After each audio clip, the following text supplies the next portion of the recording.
dengan berlatar belakang pada sebuah kelas pada pembahasan perkembangan iptek dalam pengaruh perkembangan zaman sekarang.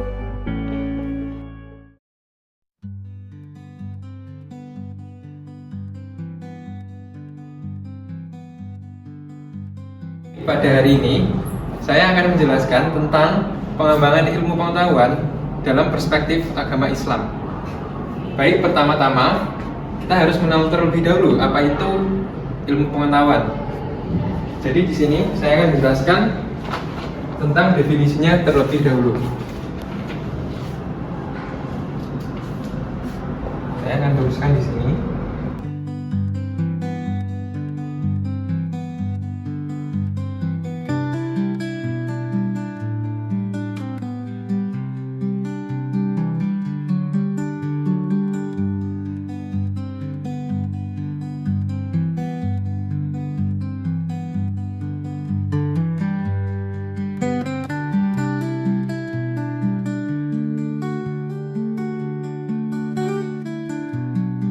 Menurutmu iptek itu mempengaruhi agama gak sih? Kalau menurutku ya iptek itu nggak mempengaruhi terhadap aturan-aturan Islam, karena iptek itu tertuju pada perkembangan zaman sih. Kalau menurutku sih itu bisa mempengaruhi agama, men. Soalnya kan bisa lalai sholat karena main game, scroll TikTok dan lain-lain sebagainya. Kalau itu ada benarnya juga sih, kok. Tapi aku masih penasaran sih, Met, soal iptek itu. Tanyain Pak Rifki, Met. Boleh juga sih. Kalau rasa penasaran kita itu ya, itu paling tentang perkembangan pengaruh perkembangan iptek di masa lalu. Oke, guys, Met. Tanyain itu. Pak Rifki tanya, bagaimana pengaruh perkembangan iptek di masa lalu?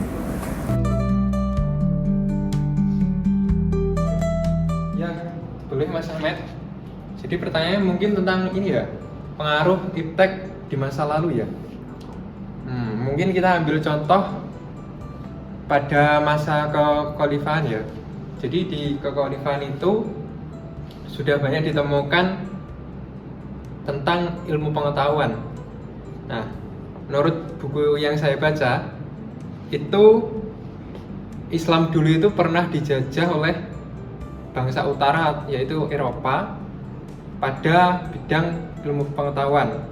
Nah, oleh karena itu Islam itu mengembangkan ilmu pengetahuan yang sudah ada lebih dikembangkan lagi gitu untuk membuka pintu-pintu ilmu pengetahuan yang baru. Sehingga pintu-pintu kajian alam yang sudah dibuka oleh para ilmuwan Islam terdahulu menjadikan pedoman bagi orang Barat.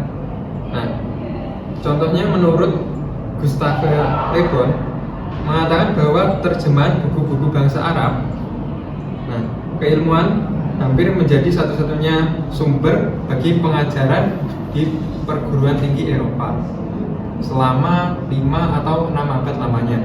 Nah, itu waktu yang lama ya yang dijadikan untuk sumber ilmu pengetahuan tersebut. Nah, menurut Le Bon mengatakan buku-buku terjemahan dari bangsa Arab ini dijadikan sandaran oleh para ilmuwan barat lainnya seperti Roger Bacon, Leonardo da Vinci, Arnold de Philip, Raymond Lull, dan lain sebagainya. Terus contoh, mungkin kita berikan contoh ilmuwan Islam terdahulu ya yang mengembangkan ilmu pengetahuan sebelumnya yang dijadikan dasaran oleh ilmuwan barat. Nah, seperti kita ambil contoh dari masa kekhalifahan Abbasiyah ya. Jadi di Khalifah Abbasiyah itu ada beberapa ilmuwan yang menemukan pengembangan ilmu pengetahuan baru. Contohnya Al-Khawarizmi pada abad Masehi 780 sampai 850.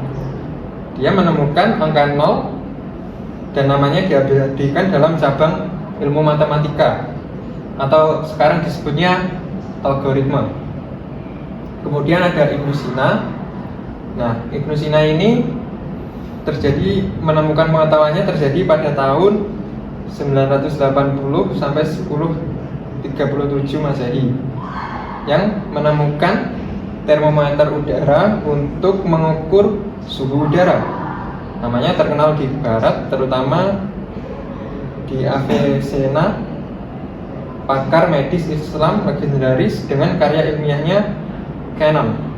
Kemudian ada Al-Biruni pada abad Masehi 973 sampai 1048 yang melakukan pengamatan terhadap tanaman, kemudian kesimpulan kalau bunga memiliki 3, 4, 5, atau 18 daun bunga dan tidak pernah 7 atau 9. Kemudian pada abad ke-8 sampai 9 Masehi, negeri Irak itu dihuni rata-rata 80%-nya ada 30 juta penduduk yang merupakan petani.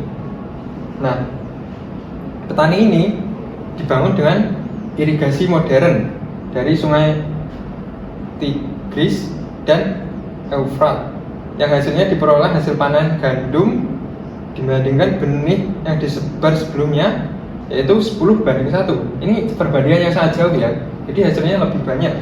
Sementara di Eropa hanya mendapatkan perbandingan 2,5:1, yang berbanding sangat jauh daripada pada masa Kekhalifan Abbasiyah.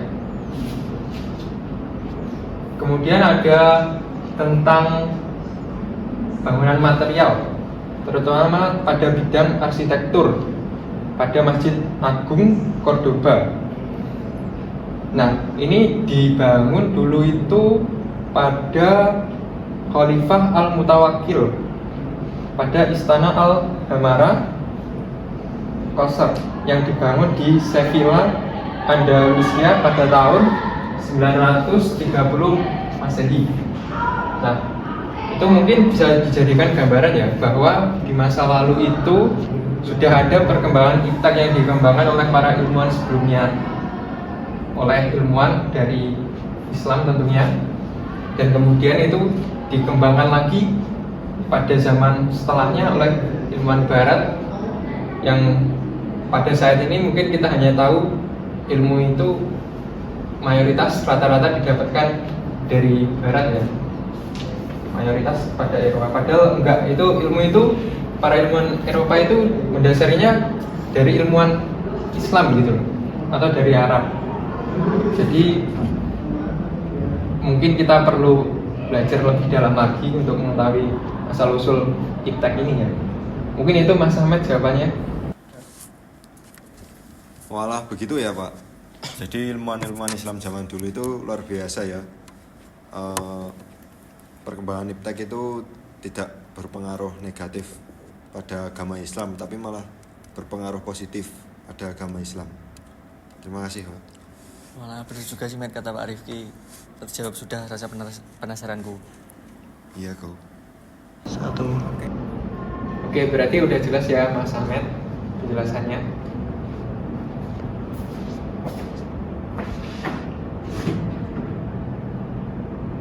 Oke, mungkin kelas hari ini saya cukupkan karena sudah jam 4 juga.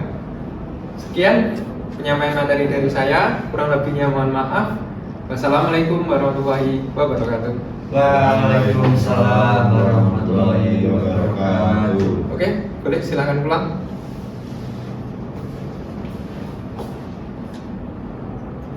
Loh.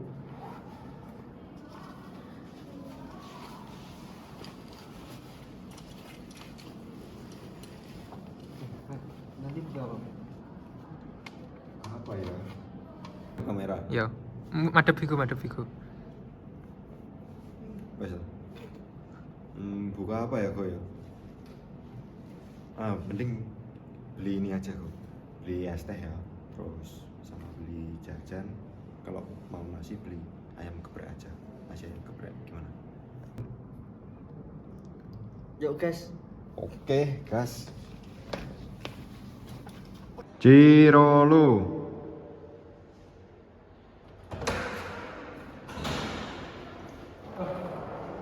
Halo Pak Rizky.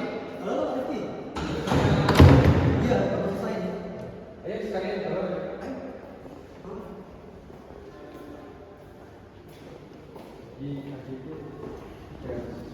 tadi ada siswa aku nanya ini Pak, perkembangan tech di zaman dahulu itu kayak apa?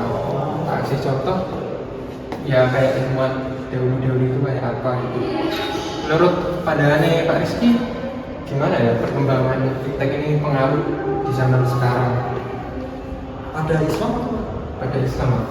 kalau sepengalaman saya gitu ya, sekarang tuh karena iptek kita lebih gampang. Misal kita bisa baca Al-Quran di mana aja lewat aplikasi. Oh iya ada aplikasi Muslim Pro itu ya Pak. Betul. Terus kalau lupa waktu sholat, Nah iya. nanti bisa set alarm kan. Oh iya ada. Azan kan bisa. Kalau misal Pak Rifki ada di tempat nggak tahu mana arah barat atau timur, mana kiblatnya yang mana, Iya. tinggal buka aja kompas kan. Oh iya. Arah kiblatnya mana kan bisa kan? Oh iya ya, membantu banget ya berarti perkembangan tech. Iya.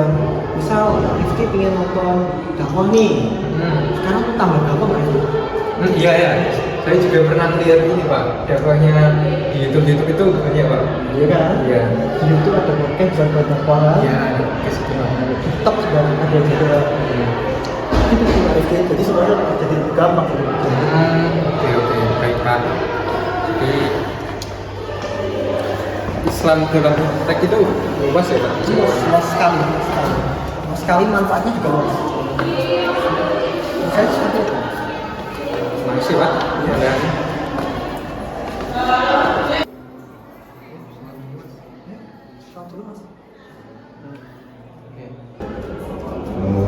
Nah, ini contohnya dampak kemajuan iptek terhadap agama Islam juga.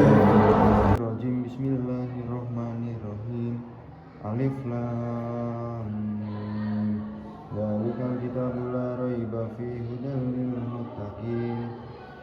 Alladzina yu'minuna bil ghaibi wa Ini kan ada aplikasi yang ada Al-Qur'annya gitu. Oh iya, jadi kayak Al-Quran digital gitu ya Pak? Iya, betul. Bisa dibaca support kan. Bagus ya perubahan tech sekarang. Bagus banget.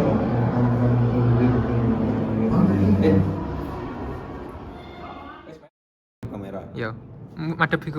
Yuk guys. Oke, gas. Buka ada perkembangan zaman jadi tidak menyalahi aturan-aturan Islam.